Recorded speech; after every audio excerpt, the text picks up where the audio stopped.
Oh, bless Jesus. Thank you, Lord God. Thank you. I should join me with me, please. Almighty and everlasting God, it's again that we, your people, gather here in this holy space. Dear God, we come before you saying thank you. Thank you. Appreciating all that you've done. Yes. We admit we don't fully understand it all. We can't explain it all, dear God, and some of it we not even sure we wanted it. Yep. But we want to say thank you. Thank you. Because we know that you love us, that you're doing what is right for us. So God, don't let us quit in the middle. Yes, God. Grow us through it, Lord. Bring us to the other side. Bring us to a place where we understand what you're doing and what you've done in our lives. Dear God, we surrender who we are to you. We pray your will be done, that your way, God, will be accomplished in our lives, that we will be faithful unto you. Dear God, keep us,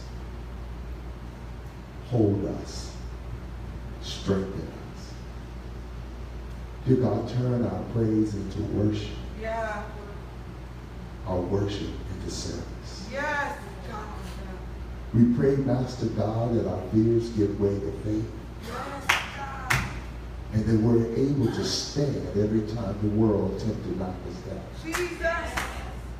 Hold us, dear God. Yes. Keep us strong. Yes, God. Let your will be accomplished in, with, and through our lives. We give your name praise, honor, and glory. Yes, God. It's in the blessed and matchless name of him who is yet alive, Jesus, who is the Christ. We do pray. Amen. Amen. Amen. Amen. Give an honor to Almighty God, who's a king, God Almighty, everlasting, unto everlasting. He is God. He's God. He's God. Sometimes the world attempts to put so much stuff in our way that we forget that there's a God above all of it. All right. And Mr. Smith reminded us how great God is earlier, how he keeps expanding. But what blows my mind is how small he can get. Jesus. He goes beyond microscopic. But yet he's so everywhere. But he's also everything. And it's just tremendously comforting to know no matter how high or how low, God is fully there. Yes, yes, yes. Thank God for who, Yes. God for who he is. Yes. I give him honor in this place today. I give honor to my angel on long Reverend Vivian L. Wright. I thank God for her ministry, for her commitment to the Lord. I thank God for who she is, not just as First Lady, but who she is as a preacher and servant of the Most High God, for the gift of ministry and anointing that God has put in and on her life. The testimony of the lives she touched is one that gives God great honor. I thank God for her. And for all of these preachers, I thank God for them. And through their life. Look over here and see my babies and just feel really good. I thank God for who they are and all that he has done. I thank God for you that we're here and we can worship and glorify God together, because it is not always easy, and some of you had to fight to get here today. Some of you had to fight with yourself and your neighbors, your kids, your bed, your job. You had to fight with a whole bunch of stuff just to get here today so we could worship God together. And I want you to know that I appreciate the battle. I appreciate the struggle, that we can lift up holy hands together and declare how good our God is, collectively as a single voice. But I want you to come on and see Jesus with me, because if we can see him, we can make it. It's heavy and it's ugly. is big. It's a Goliath in our lives. But if we could see God, we could keep our eyes on Christ. Yes. Jesus will bring us out. He'll do it. He'll do it. He'll do it every time. You just can't quit in the dark. All right. You just can't sit down when it's heavy. You got to keep going and look at what will make a way. Amen? Amen. So if you have your Bibles, come with me. Let's look into the face of the Master together. Let's go to Luke chapter 8. We're still on our refocusing, our fine-tuning, returning back, regaining our identity. We're in our 8 weeks. This week we're talking about the community and the ministry focus that giving direction or filter to today's sermon is community involvement and development. It's having a voice in the world that's around us. All right. Representing, having agency in the midst of many times a hostile environment. Right. Having enough courage and faith to stand when everybody around you is telling you to sit down. Right. How do we represent Christ and move the kingdom forward in a community that may not pay him much mind at all? Luke chapter 8, verse 36. It reads, those who had seen it told the people how the demon-possessed man had been cured. Then all the people of the region of the Gerasenes asked Jesus to leave them because they were overcome with fear. So he got into the boat and left. The man from whom the demons had gone out begged to go with him. But Jesus sent him away, saying, return home and tell how much God has done for you. So the man went away and told all over town how much Jesus had done for him.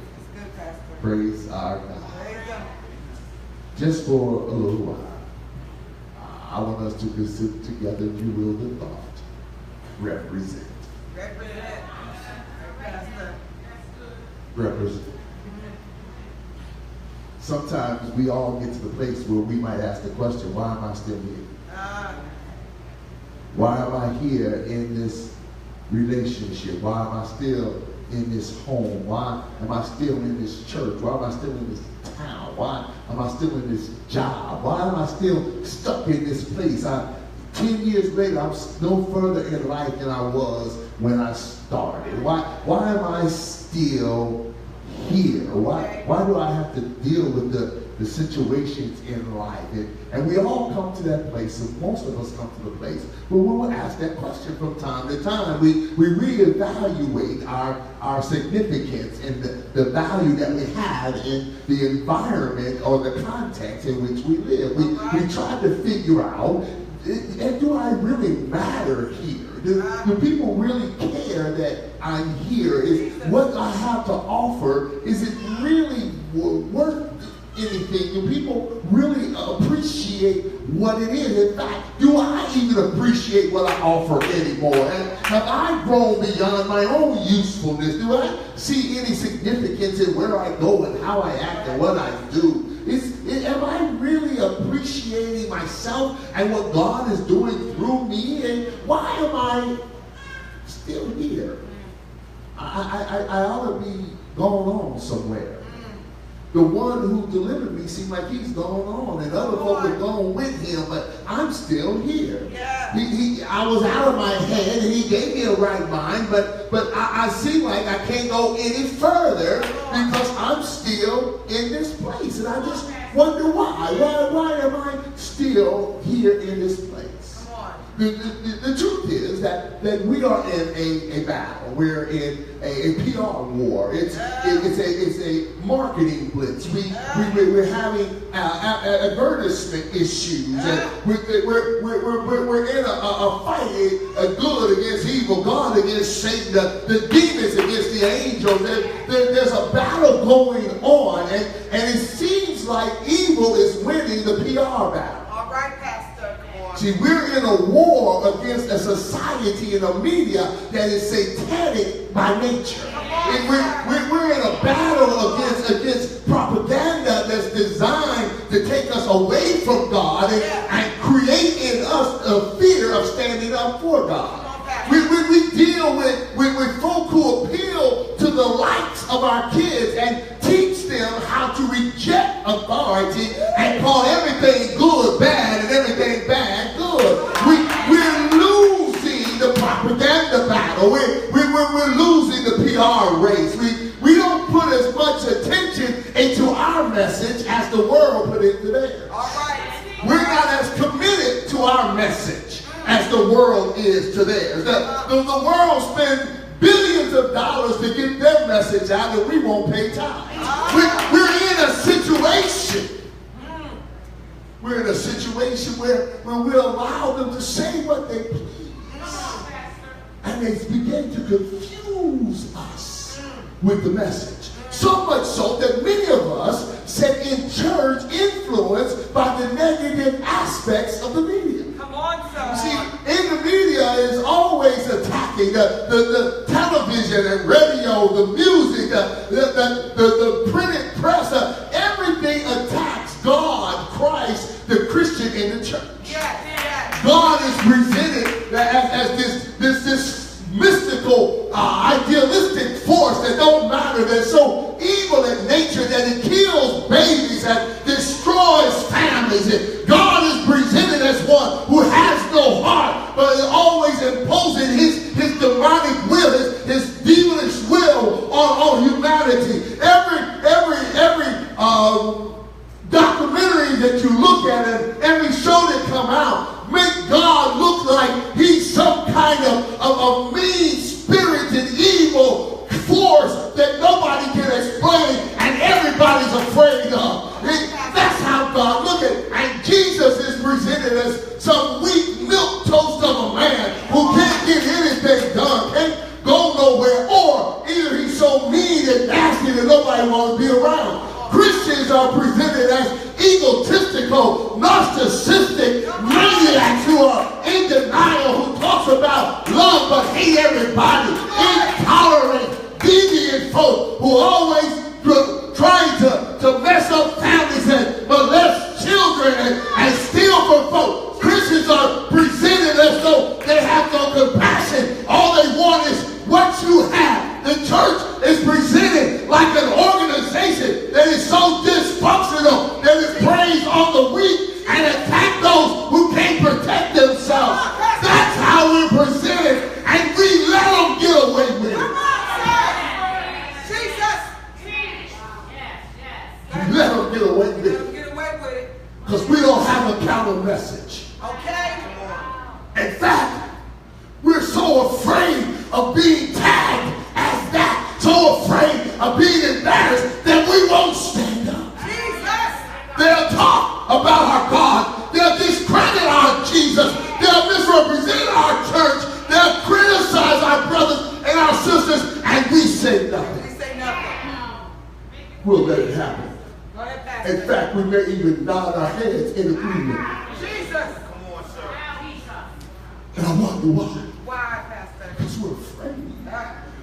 We're embarrassed.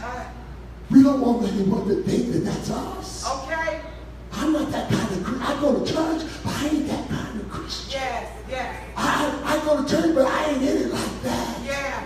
Go ahead. See, we don't want anybody to know that we're fully committed. Yes. Because we ain't got the right message to counteract what they say. Come on. And what ends up happening is because they only get that message. They only get what the media, this satanic at its root media and entertainment industry, they only get that message without the truth of the gospel from the only agency God has ever employed. The only PR agency that God has ever ordained and employed is the believer, it's the church. And when we refuse to give out the message, we silence the gospel. When we refuse to tell folk the truth about who God is and what God is doing, when we won't stand up and say, every pastor ain't a molester, every church ain't trying to steal, every Christian ain't gonna, and my God is not a milk toast, and my God is one who loves me. He knows me. If we're not willing to stand up, We leave the community in shambles. Jesus. We heard today in our responsive reading, we read the text that it won't come nigh our dwelling, the evil won't come down, but we will be able to watch with our own eyes the destruction of the wicked. And we shouted, I wanted to cry. You see, that's a terrible blessing. That's horrible good news. Because what it means is, while I'm okay, I got to watch the destruction of other people. Jesus. I got to watch others who can't make it, others who won't be delivered. And what if the wicked that we shouted about them being destroyed? What if it's your uncle? What if it's your son? What if it's your husband? What if it's your child? You got to watch the destruction.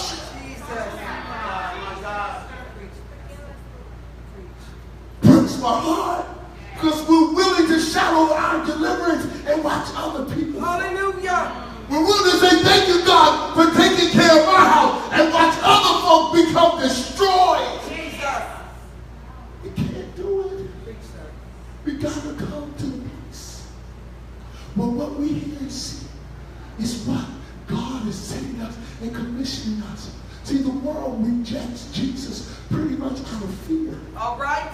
Because the only image they have is somebody who wants to dominate them, abuse them, mistreat them, take everything they got, and allow them to have nothing or to be told what to do. Everybody see the church as somebody, Christian, become the Christian as giving up my life. I got to become something I don't even recognize anymore. And who wants to do that? So the church will say no. I mean, the world says no. The community says, I don't want that. It's out of fear. They're afraid. They want to be delivered. They want to be set free. They don't want to be on drugs. Yeah. They don't want to be shot. They don't want to be destroying their bodies. They don't want to be alcoholics. They don't want to be homeless. They don't want to be that stuff. But they're afraid of the saving, delivering power of Jesus because they think that the result of what Jesus is going to do is worse than where they are. Because the only message they have is what the world tells them. The only message. Jesus.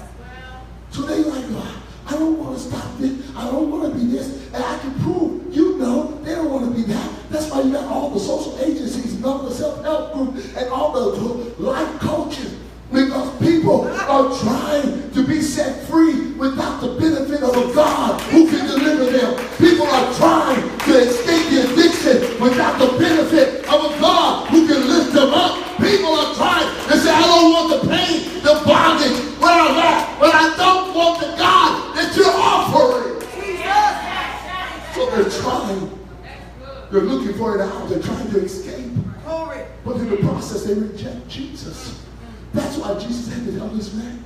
Jesus said the redeemed to those who rejected him. Jesus says, look, only you who have been redeemed was qualified to speak to him. So today, if you don't think God has done nothing for you, go to sleep. If you don't think God has delivered you out of nothing, think about your next Facebook. Plan your dinner. Do something. See, because today is about those of us who realize that God picked me up when I was down. God mended my life when I was broken. God healed me when I was sick. God fought my battles when I was too weak. If you don't think that God's done it for you, you handled it by yourself, you got it together, you figured it out, then you do something else. Because today is a day when we can be real and say, I was lost and God came to find me. I was one who sold myself to the devil and God redeemed me. My life was jacked up and God rescued me. See, if you know that there's skeletons in the closet and some of those bones still got flesh on them, if you know that everything that you're ashamed of ain't in the closet yet, there's still some stuff that's rattling around, and if you know that there's some stuff that God has set you free of, then you are the redeemed, and the place that God sent the redeemed is back to those who rejected him. This man is redeemed, and God sends him back. Because they needed his testimony. Yes. They needed his testimony. Yes, sir. They needed another message. They needed another commercial. They needed another voice. They needed another way to view God. They needed something other than what they were hearing from the community around them. They needed a different message. Yes. And only one who recognized that he has been redeemed is qualified to be the messenger. Okay. Don't tell me how good you've been, how long you've been saved, what you ain't never did, how you worked it out, how you fixed it yourself. The devil is a lie. You still stuck. You still stuck in lying, denying self. You still stuck. God is the one who brought you up. Even if you never acknowledge him, he's the one who holds you up. Yes. You can't breathe without God. You can't even sit right if God can give you the grace.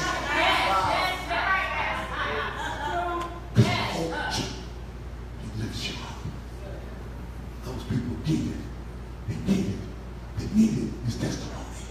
But not only did they need his testimony, this man, in order to fulfill his assignment, had to be willing to put purpose over privilege and pleasure. If he wasn't willing to put purpose over privilege and pleasure, he would not have done what God told him to do. You see, now he should have had the privilege of going with the one who delivered him. You gave me a new mind. I'm sitting here close. I should be able to go with you. Peter's going with you. John is with you. Matthew's with you. How come I can't go with you? Why can't I walk with you? You healed me. You got me out the tomb. Why can't I go? See, his privilege. He should have been privileged to go. His passion to go. His pleasure was to go. I don't want to be here no more. You know how it is. I don't want to be stuck here no more. I don't want to be around these people no more. I don't want to. Why I got to say when people hate me? Why I got to say when people talk about me? Why I got to go to work every day when people lie on me, cheat on me, and never give me what I deserve? Why I got to be the one who always got to say I'm sorry? I always got to be the one to make amends. Why I got to be the one? I don't want to be here no more. I don't want to do this no more. I want to go with you. Seems like I shouldn't have to go with you. Why can't I go with you? Why don't you deliver me, Jesus? Why don't you come and get me? Lord, take me with you. I want to go. I want to go. But you see, look, nobody had to tell that boy to leave the tombs. Okay. Nobody had to say, come on out. Yeah. When he saw Jesus, he saw him running to him. Demons and all. Devils and all. Naked as he could be. Cut up and bloody. Dirty as he wanted to be. He started running to Jesus. Because nobody had to invite him out. See, when your life get bad enough, when you really want something different, folks ain't got to beg you to change. Folks ain't got to beg you to come out. They ain't got to come in and rescue you. You're going to be crawling, scratching at the walls and knocking on the windows and kicking at doors. You're going to be looking for a way out. Nobody had to beg him to leave the tombs. And when Jesus showed up, he ran all the way out and fell at his feet. And when Jesus tried to leave, he wanted to leave the tomb because nobody wanted to go back to the tomb. Go ahead. Jesus. You see, if you always go back to the tombs, you always go back to your old life, you haven't been delivered, you just took a break. True deliverance says, I don't want to go back. True deliverance, you stay out. True deliverance, you do what's necessary so it don't pain you no more. Yeah, it might be a temptation. It may be a pull. You may feel a tugging on you, but your face is going to be turned toward Jesus. And you're going to keep pushing. You're going to keep pulling. Lord, don't let me go. Don't let me moonwalk back. Keep me going straight out. God, I want to be with you. That's how it's going to be. That's what we do. Because we desire him. The man, nobody had to ask this man. Nobody had to say why. Because they needed his testimony. They needed him to be able to come and say, this is what God has done. They needed to know that God was a way-making God. Somebody needed to know what it looked like to be restored and get into your new mind. Somebody needed to know what it was to once be crazy and now be saved. Somebody needs to know what it looked like to once be down and now to stand up. They need to know. They need to know the testimony. They need to know. Somebody needs to see it. Somebody needs to see what it was like for him to be grateful and obedient. I'm grateful for what you've done. And my gratefulness leads me to obedience. I'm grateful for what you've done. And I lead to obedience. God, I'll do what you say because I'm grateful. I know where I was. I know what I was going through. I'm grateful. I'm grateful. I know what was happening. I'm grateful. Yeah. Thank you. Thank you, Lord. See, he had to go back. He had to go back because he needed more deliverance. Okay. He had to go back and needed his testimony. Yes. They were locked into seeing Jesus a certain way. Yes. He had to go back to change that thing. Look at it. God made him stay in the midst of folk who didn't even believe like he believed. All right, Pastor, make it He plain. had to stay. And people that was at odds with him and his God. Jesus. He had to stay. He had to go back so that he could represent the one who healed him. Hallelujah. He had to be there because he had the voice. Nobody, see, when folks started seeing him as seeing the church, seeing Jesus as somebody who just want to control their lives. See, if I was the pig farmer, I would have felt like you just came here, Jesus, to upset my way of life. You just destroyed my livelihood. You just said everything I own down the mountain. And my understanding of Jesus would have been, you just took everything I got. You don't care about me. You just destroyed my life. If I was from the region, I would have came and said, why did you put this criminal back among us? This one that we blocked up so many times. All of a sudden, you want to give him another moment. You want to give him another chance. We had finally got him out of our lives, and now you brought him back. You don't care about me.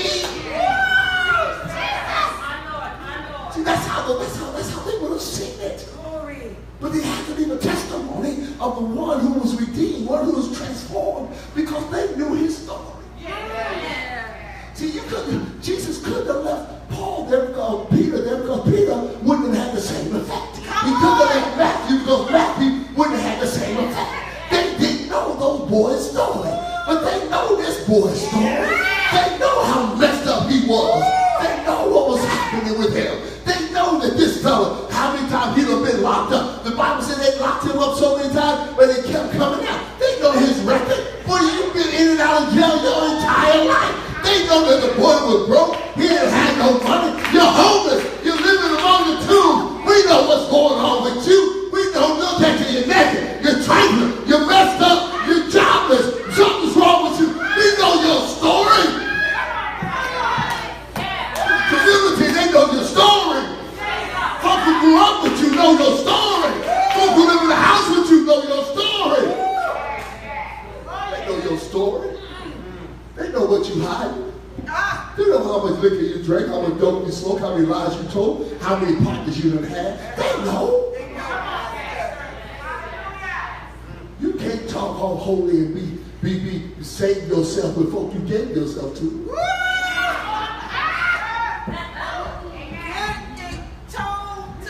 So you feel me? They know you. They know you. And that's why you got to stay with them. Yes. Because they know your will. When God walked you into the newness of life. When they see a crazy boy in his right mind, a naked girl fully clothed, a trifling somebody living with responsibility, they got to say something happened somewhere. There's a change somewhere. That boy ain't been like that. What happened? That girl been trifling her whole life. What happened? That boy ain't held no job longer than 2 weeks and 4 hours. What's wrong? What happened? Something has happened. See, that's the power of the testimony. So many times we abuse testimony. We misuse testimony. See, we make the testimony about the new mind, about the new clothes, about no longer in the tomb, got a new house. That ain't what it's about. That ain't what it's about. You see, we want to tell folks, listen here.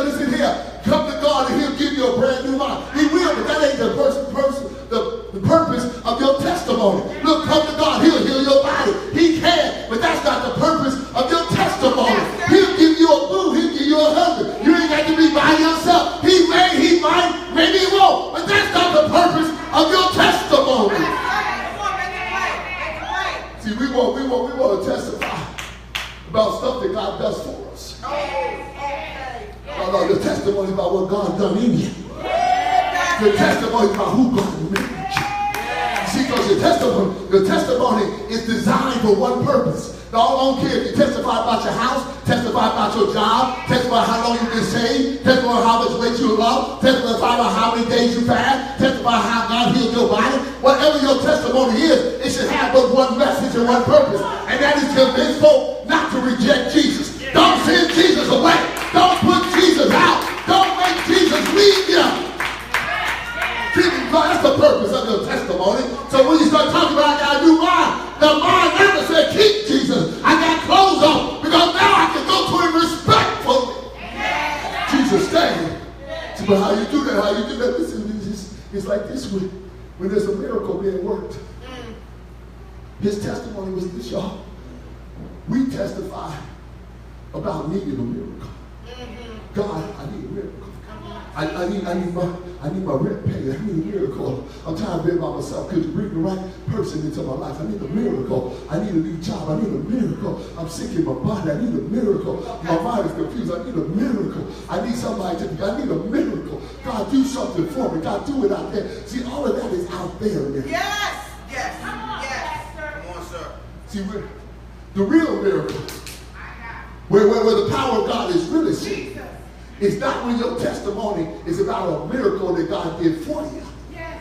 But it's about the miracle that God made you. See, it's not God give me a miracle, it's God make me a miracle. See, when you start testifying not about the miracles God will do, then you start testifying about the miracle that you are, that God made. You see, that's a testimony because it's different. It's different than telling folk about Jesus, the miracle maker.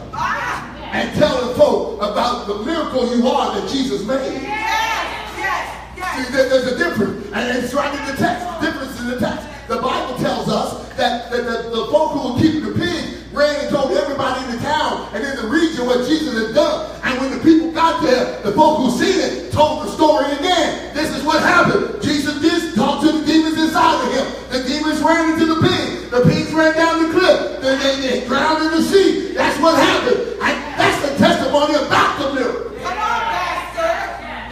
And when you only testify about the miracle, you create fear in folk and they ask Jesus to leave. Because then they start thinking, well, it won't happen for me. I don't think he'll do it for me. Why has he done it for me? And when I only testify about the miracle, I make people reject Jesus. Pastor, preach here. But when I start testifying about the miracle that Jesus made me, you know, no. Y'all know I was crazy, but he made me a man with a new mind. Y'all know I was broke, but he made me somebody who's a pride. All on my knees. He changed my heart. He renewed my mind. He healed. He gave me hope. He made me a miracle. So I ain't telling you about what happened out there. I'm telling you right here. See, I can't promise you. I can't promise you that you'll get a new mind, crazy man. I can't promise you that you're going to find a husband, a single woman. I can't promise you that your children are going to act right, parent. I can't promise you that the job's going to hire you unemployed. But what I can promise you, if you let God make you a miracle, you will ask him to stay in the region. And you make God make you a miracle. You'll know his love. You'll feel his compassion. You'll know he made you strong. That's what happens with God. Let God make you a miracle. But yet, that's all good. But Jesus, you told this man no. You sent him home. Why can't he be a miracle with you? Okay. Why do I have to be a miracle in the mess? I'll be a miracle, but let me be a miracle around other miracles who can celebrate you miraculously. Okay. Don't make me go where folk don't believe my miracle. Where folk talk about me in the street. Don't make me give a testimony where they don't appreciate you or me. Oh. Jesus. Glory.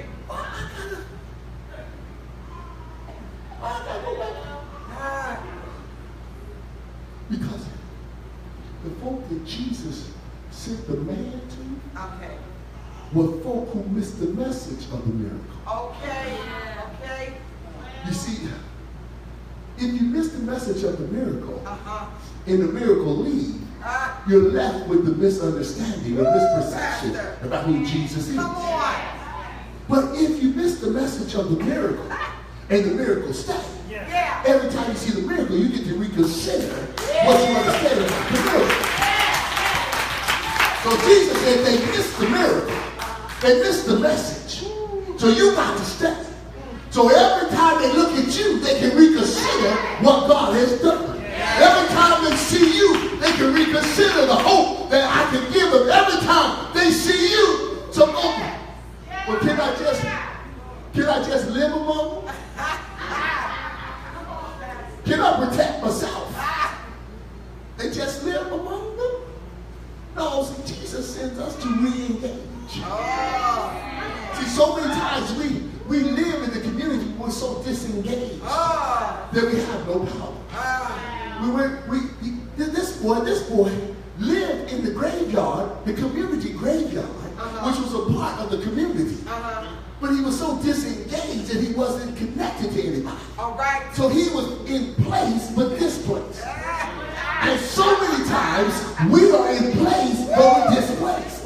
Because we're so disengaged from the world around us that the only time we talk about Jesus is with other Christians. The only shout we got is with other saints. I get happy in the car by myself. Yeah, but do you get happy in the Uber? Do you shout when folk who don't believe like you are around? Or are you only excited in safe places? See, the individual, he had to come to the place. He had to go back and re-engage it and reconnect it and become significant in the community so they can listen to what he had to say. He couldn't just live. Jesus said, go back and live holy among them. That's not what he said. He told them, go back and tell them. Open your mouth and tell them. Tell them what God has done. Yeah, they can see it. They know you was crazy, now you ain't. They know that you were naked and now you're not. They can see it, but seeing ain't enough. Tell them. Tell them what God has done. He didn't just put clothes on my body. He clothed my mind. He didn't just give me, set me free from chains, but he set my soul free. He didn't just bring my body out of the tomb, but he delivered my spirit. Tell them. That's what he said. Go tell them. Go back and tell them. Don't just walk around talking about they can see.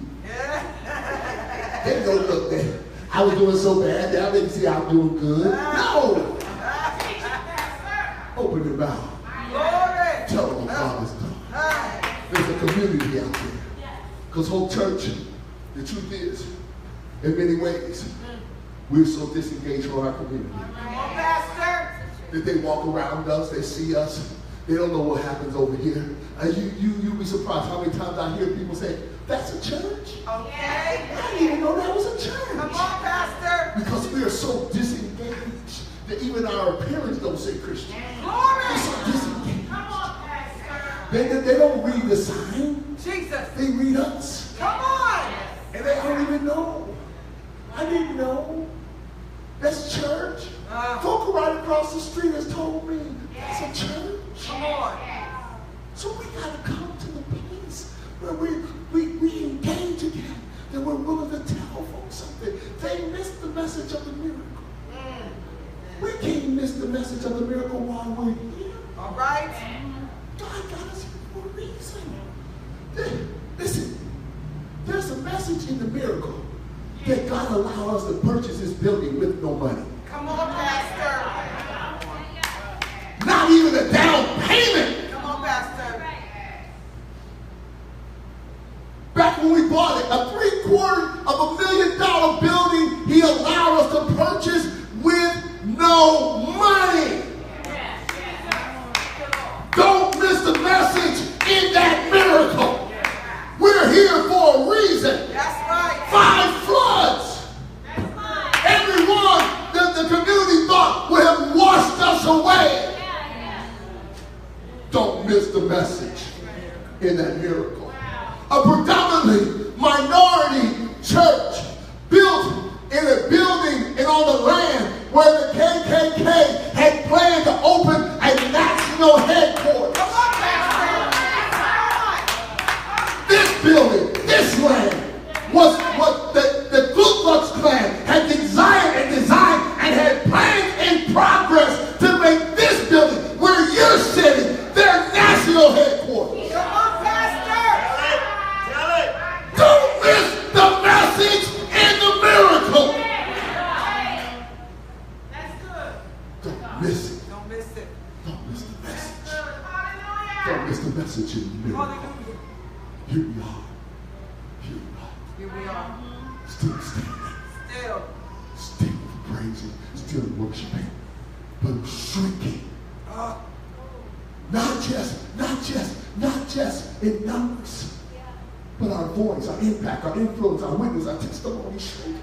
Come on, Pastor. Make it How plain. dare us? Tell the truth. You just stand up and say, look at what God has done. In a town that wouldn't let black folk drive through. Come on, Pastor. Now, we own one of the prime pieces of property in there. And to God be the glory. That's a miracle. Yes, it is, Pastor. And we need not turn our backs on it. He says, go home. Go back to your town. Go back to Boundbrook. Go back to home church. Go back to your neighborhood and tell folk what God has done. Yes. Tell them how he delivered you, how he made a way. Don't miss the message in the middle. Don't you miss it. See, the only way that they really get it is when you start pointing it out. Okay. See, there's a message in the fact that a young virgin girl who they say can't have no baby gave birth to a boy. Yeah. They told that young girl she can't have no baby. The circumstances are all right. And while she's struggling to pay her taxes, she gives birth to a baby boy. There's a message in there, y'all. You can figure out what that is. The baby boy grows up through childhood, through adolescence, through teen years, through young adult, into manhood, never sinned, never did anything wrong, never made no mistakes, but everybody hated him. There's a message in there. Come on, Pastor.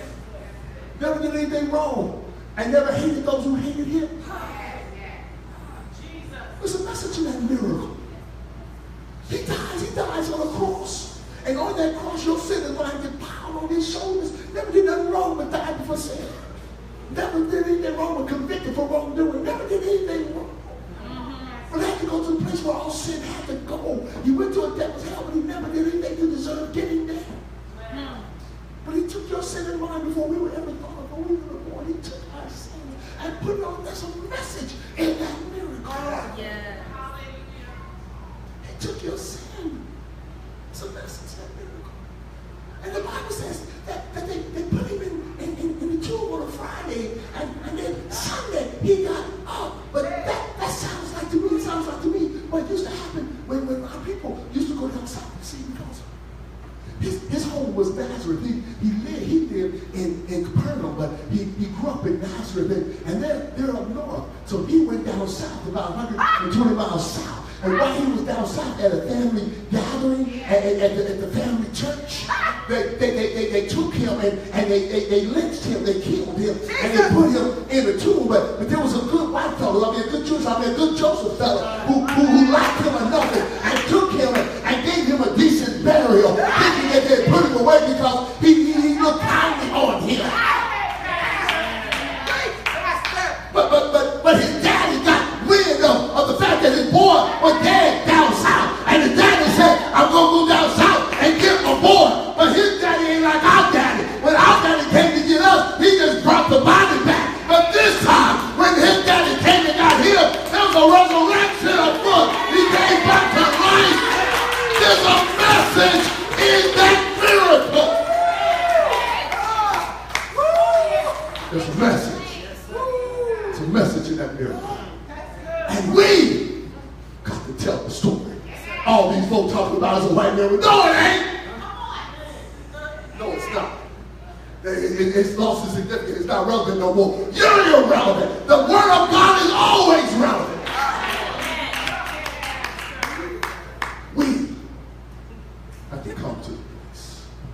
that we're willing to tell the story.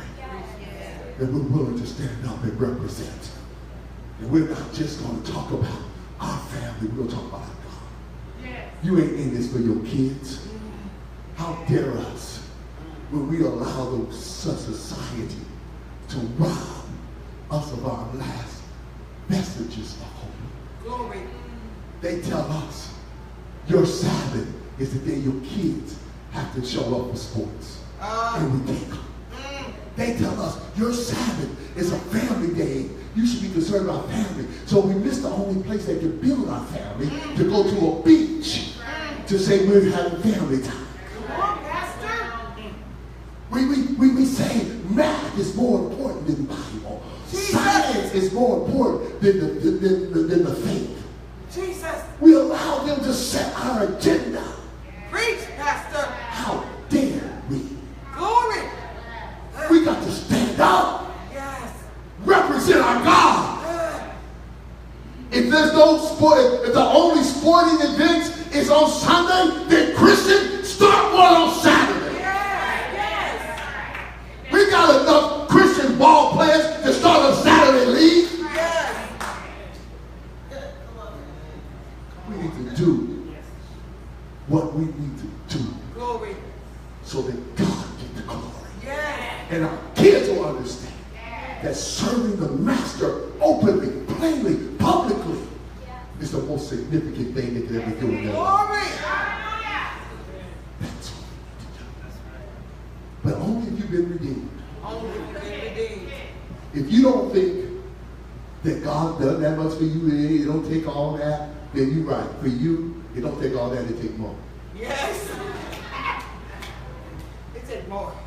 But for those of us who realize that God has rescued me from myself, it's time for us to go back home Hallelujah. and tell folk what God Yes. has done Yes. for us. Yes. Open your mouth, open your life, and glorify God. Hallelujah. God bless you. Let's stand.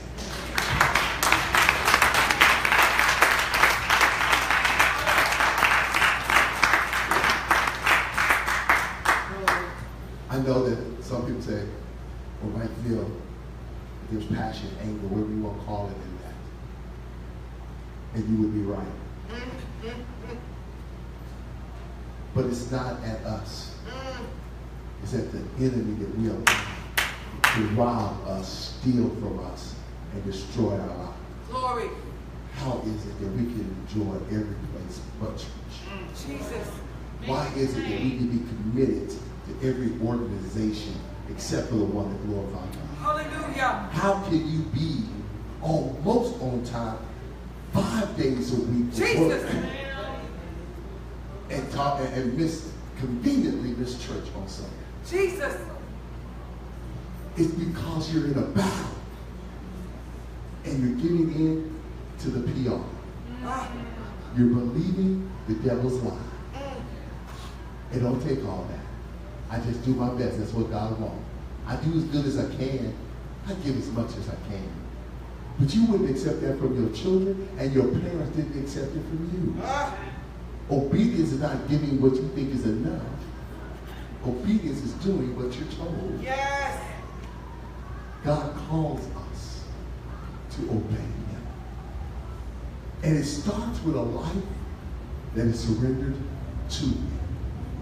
So if you've never accepted Christ as your Lord and Savior, if you never said yes to a God who died that you might live, now's your chance. Jesus.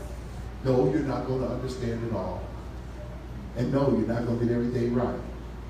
But at least you'll be in the right direction. Hallelujah. Is there one who will come? Will you come and give your life to the Master? Will you come and say yes to the Lord? Will you come and surrender?